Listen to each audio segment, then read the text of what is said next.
शिर्डीतून बाप लेकाच्या नात्याला काळीमा फासणारी घटना समोर येते। चॅनलवर पहिल्यांदा आला असेल तर MM मराठी न्यूजला जरूर सबस्क्राइब करा। हत्येच्या घटनेनं शिर्डी पुन्हा हादरली आहे। घरगुती वादातून तरुणानं आपल्या बापाची हत्या केली आहे। आधी वडील आणि तरुणामध्ये टोकाचं भांडण झालं। नंतर वादात त्यांनी तरुणानं वडिलांवर हात उचलला, तसेच पाईपनं वडिलांवर तरुणानं हल्ला केला। या मारहाणीत 54 वर्षीय दत्तात्रय शंकर गोंदकर यांचा जागीच मृत्यू झालाय। या घटनेची माहिती पोलिसांना मिळाल्यानंतर त्यांनी घटनास्थळी धाव घेतली।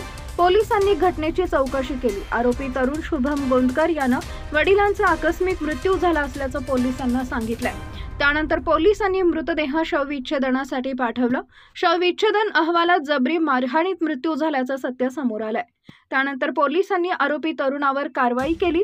शिर्डीतील प्रतिष्ठित कुटुंबात घरगुती वादातून हत्या झाल्यानं परिसरात खळबळ उडाली आहे। तसेच तरुणानं वडिलांची हत्या केल्यामुळे परिसरातील नागरिकांनी संताप व्यक्त केलाय। एका प्रतिष्ठित कुटुंबात घरगुती वादातून हत्या झाल्यामुळे शहरात खळबळ उडाली आहे। घरगुती वादातून मुलानं आपल्या वडिलांची निर्गुण हत्या केली आहे। आधी पाईपनं वडिलांना जबरी मारहाण केली, नंतर आकस्मिक मृत्यू दाखवत तरुणानं हत्या लपवण्याचा प्रयत्न केला।